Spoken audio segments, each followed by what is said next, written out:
What do you do with it despite your best intentions and all of this concentrated effort to make this quality product? Something just doesn't smell right at the end.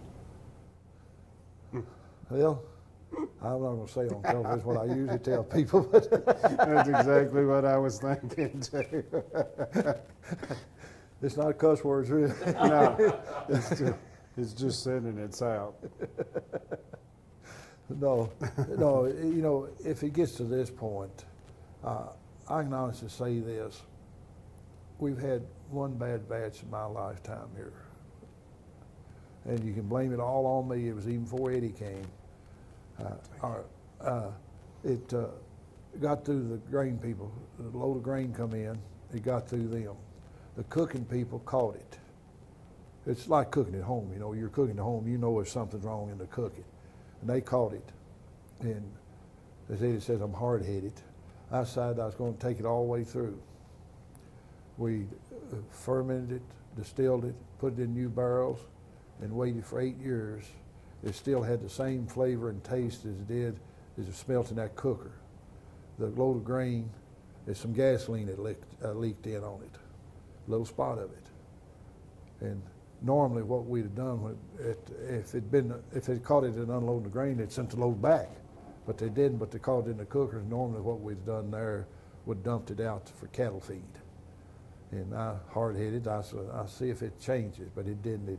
We sold it to a place down in Louisville that takes Coca-Colas and all kinds of sweet stuff and makes alcohol out of them for gasohol. That's where that ended up. But it's an expensive project with new barrels. It was an expensive project. But I just wanted to see if anything would ever change, and it didn't. Same as days that went in that barrel, they come out, you still had that. One of the main things you got to look for in grains, all of us will tell you this, is must. Moldy, musty taste.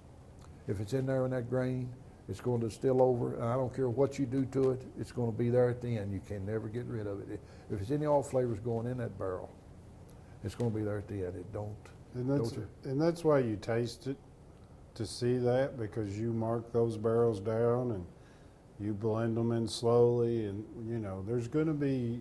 We got 530,000 barrels. There's going to be a few that don't meet Jimmy's standards. So, you know, you have to sort of make sure you slowly add those in and, you know, do things like that to make sure you're not changing your whole product. So, I mean, I rate them, and we have a code in our computer system for musty.